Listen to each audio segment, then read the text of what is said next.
हरे कृष्णा, राधे राधे। प्रिय श्रोताओं, आज हम सुनेंगे संतोषी माता व्रत कथा। व्रत का महात्म्य और पूजा विधि और उद्यापन। संतोषी माता के पिता गणेश, माता रिद्धि सिद्धि, धन धान्य, सोना चांदी, मोती मूंगा, रत्नों से भरा हुआ परिवार। पिता गणपति की दुलार भरी कमाई, दरिद्रता दूर, कलह का नाश, सुख शांति का प्रकाश। बालकों की फुलवारी, धंधे में मुनाफे भरी कमाई, मन की कामना पूर्ण, शोक विपत्ति चिंता सब दूर। संतोषी माता का लो नाम, जिससे बन जाएं सारे काम। बोलो संतोषी माता की जय।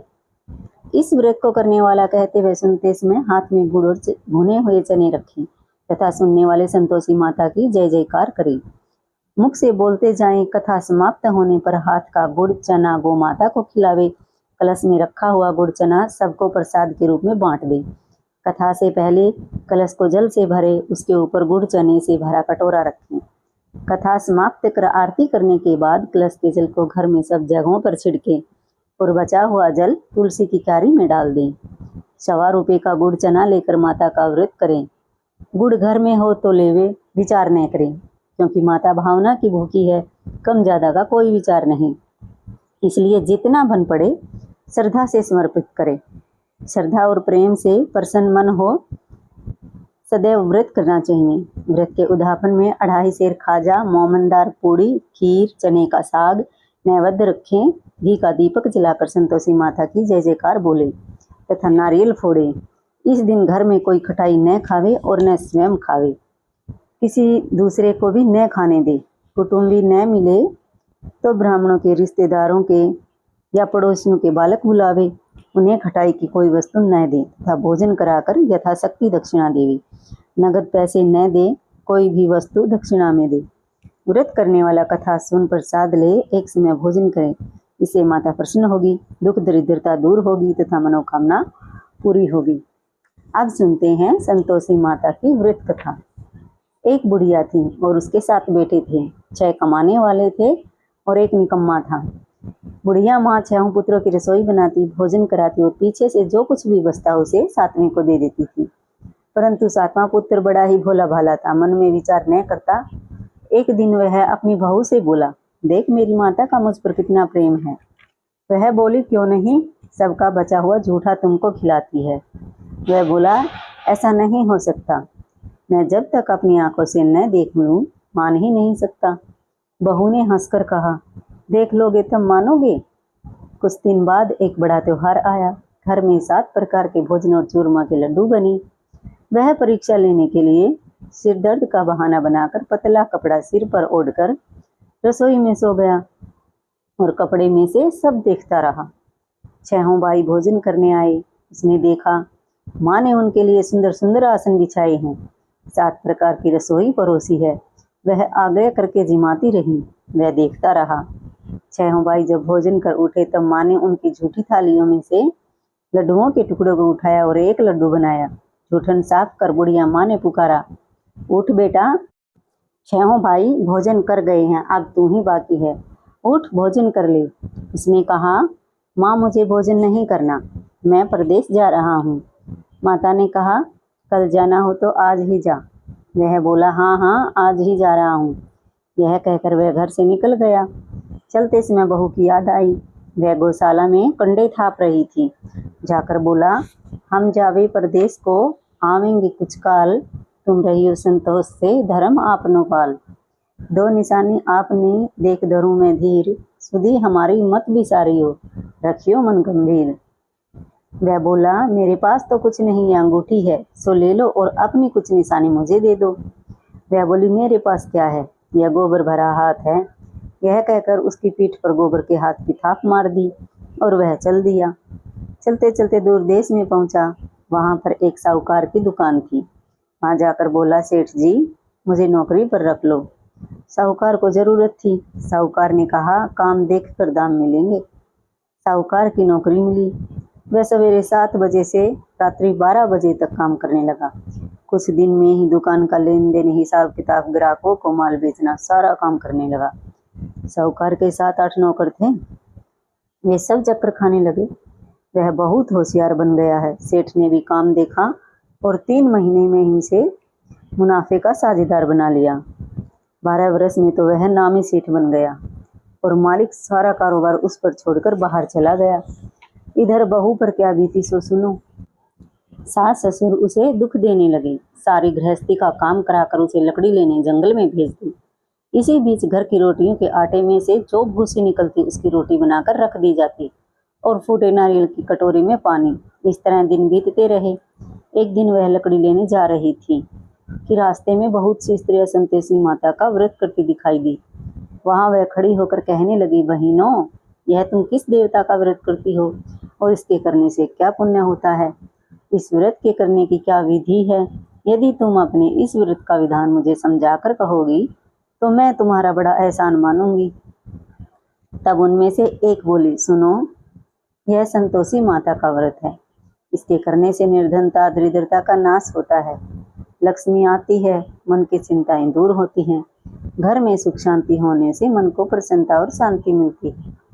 निपुत्री को पुत्र मिलता है, पति बाहर गया हो तो शीघ्र ही आ जाता है, कुंवारी कन्या को मनपसंद वर मिलता है और राजदरबार में बहुत दिनों से मुकदमा चलता हो तो समाप्त हो जाता है। क्लेश क्लेश की निवृत्ति हो, सुख शांति हो, घर में धन जमा हो और पैसा जायदाद का लाभ होता है तथा और भी मन में जो कुछ कामना हो वे सब इस संतोषी माता की कृपा से पूरी हो जाती हैं। इसमें कोई संदेह नहीं। वह पूछने लगी, यह व्रत कैसे किया जावे, यह भी बताओ तो आपकी बड़ी कृपा होगी। स्त्री कहने लगी, 1.25 रुपये का गुड़ लेना, चना लेना, इच्छा हो तो 5.25 रुपये का लेना या 10.25 रुपये का भी सहूलियत के अनुसार लेना। बिना परेशानी श्रद्धा और प्रेम से जितना भी बन सके सवाया लेना। 5.25 रुपये से 10.25 रुपये तथा इससे भी ज़्यादा शक्ति और भक्ति के अनुसार गुड़ और चना ले। हर शुक्रवार को निराहार कथा कहना, सुनना, इसके बीच कर्म टूटे नहीं, लगातार नियम पालन करना। सुनने वाला कोई ना मिले तो घी का दीपक जलाकर उसके आगे और जल के पात्र को रख कथा कहना। नियम न टूटे जब तक कार्य सिद्ध न हो।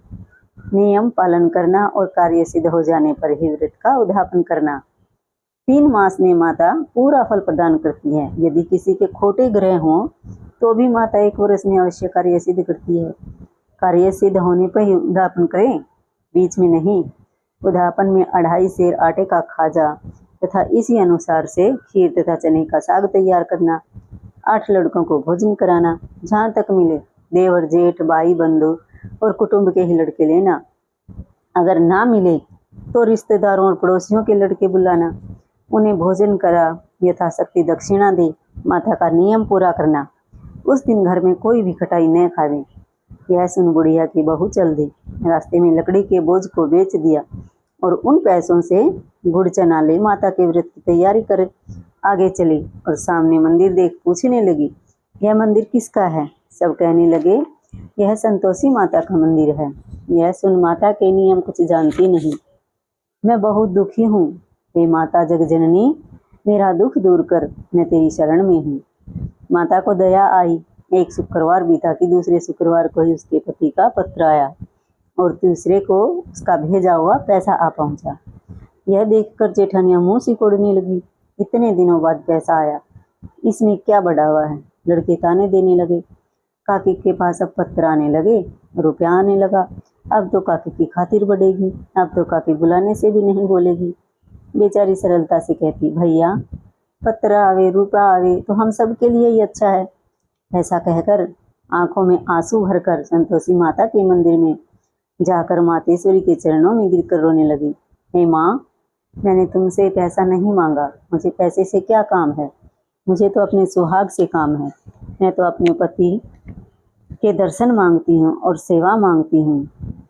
तब माता ने प्रसन्न होकर कहा, जा बेटी, तेरा स्वामी आएगा। यह सुन खुशी से बावली हो घर का काम करने लगी। अब संतोषी माँ विचार करने लगी, इस भोली पुत्री से तो मैंने कह दिया कि तेरा पति आएगा, पर आएगा कहाँ से? वह तो इसे सपन में भी याद नहीं करता। उसे याद दिलाने मुझे ही जाना पड़ेगा। इस तरह माता उस बुढ़िया के बेटे के पास जा सपन में प्रकट हो कहने लगी, साहूकार के बेटे, सोता है या जागता है? वह कहता है, माता सोता भी नहीं हूँ, जागता भी नहीं हूँ, बीच में ही हूँ, कहिए क्या आज्ञा है? माँ कहने लगी, तेरा घर बार है या नहीं? माँ बोली, तू पुत्र तेरी घरवाली बहुत कष्ट उठा रही है। वह बोला, हाँ माता, यह तो मुझे भी मालूम है, परंतु जाऊं कैसे? परदेश की बात है, लेन देन का कोई हिसाब किताब नहीं, कोई जाने का रास्ता ही नजर नहीं आता, कैसे चला जाऊं? माँ कहने लगी, मेरी बात मान, सवेरे नहा धोकर संतोषी माता का नाम ले, घी का दीपक जला दंडवत कर दुकान पर जा बैठना। देखते देखते तेरा लेन देन चुक जाएगा, जमा माल बिक जाएगा, सांझ होते होते धन का ढेर लग जाएगा। अब तो वह सवेरे बहुत ही जल्दी उठ मित्र बंधुओं से अपने सपने की बात कहने लगा। वे सब उसकी बात अनसुनी कर हंसी उड़ाने लगे। कहीं सपने भी सच होते हैं?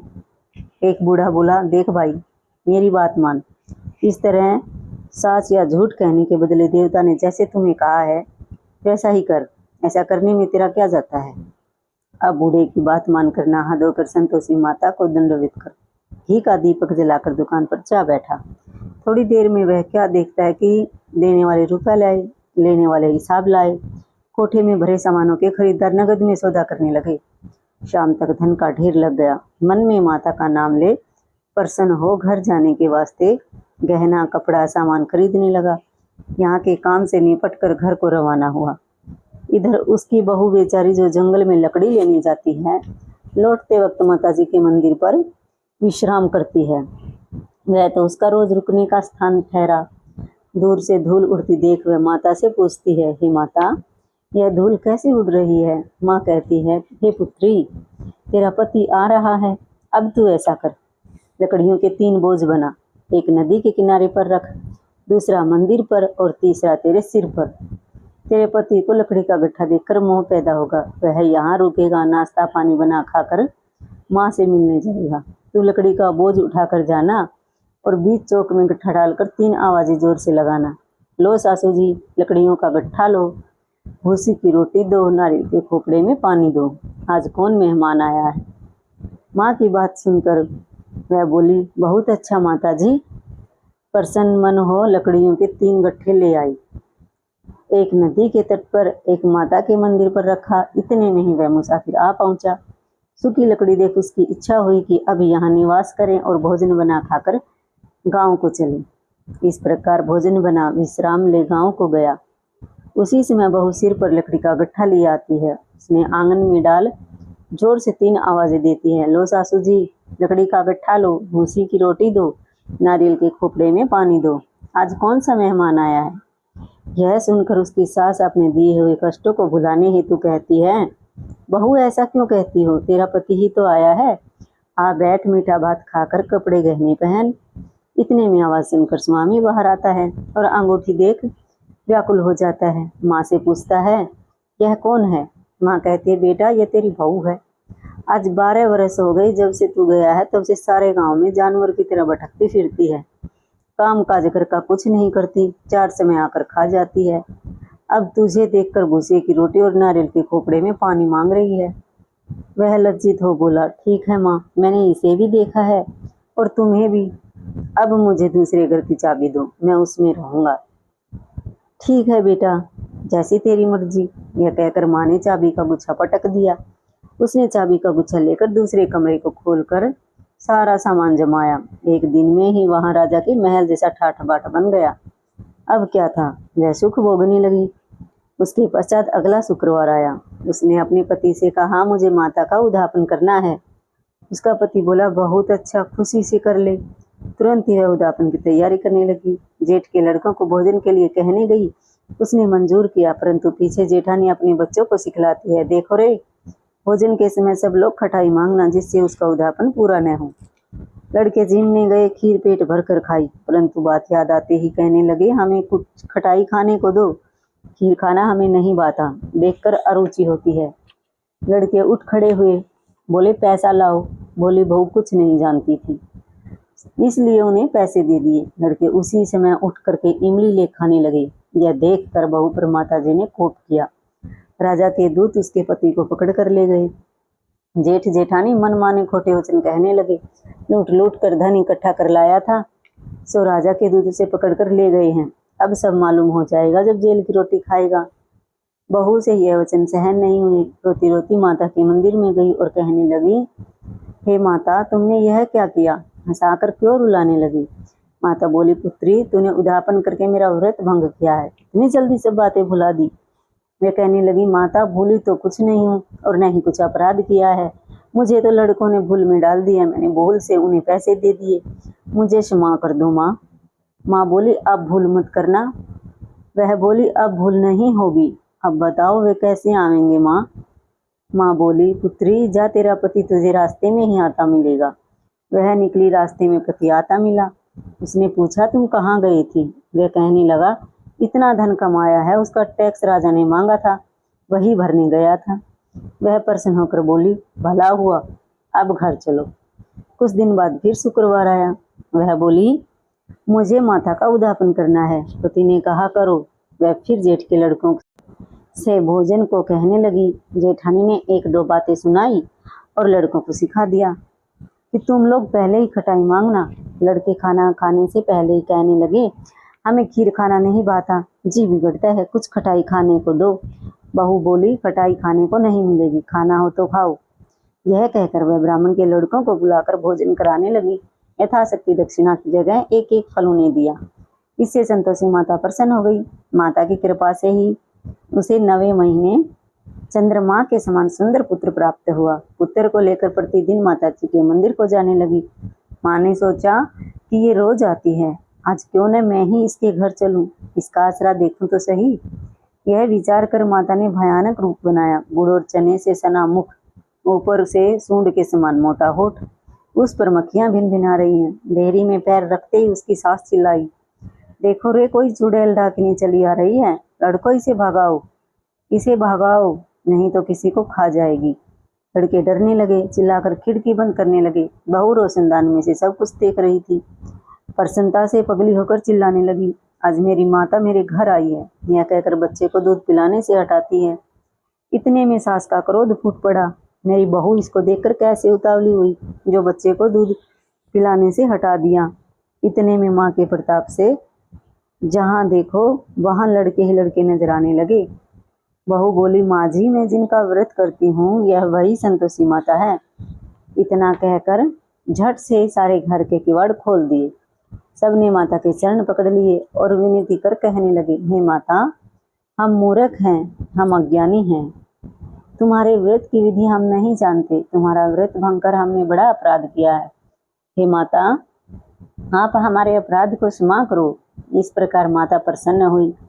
हे माता, बहू को जैसा फल दिया वैसा सबको देना। जो यह कथा कहे या सुने उसका मनोरथ पूर्ण हो। बोलो संतोषी माता की जय हो। गणेश भगवान की जय हो। रिद्धि सिद्धि की जय हो। तो प्रिय श्रोताओं, यह थी संतोषी माता व्रत कथा और उद्यापन पूजा विधि। अगर वीडियो अच्छी लगे तो लाइक करें, शेयर करें और कमेंट में संतोषी माता की जय हो जरूर लिखें। तो मिलते हैं अगली किसी कथा कहानी के साथ। तब तक के लिए हरे कृष्णा, राधे राधे।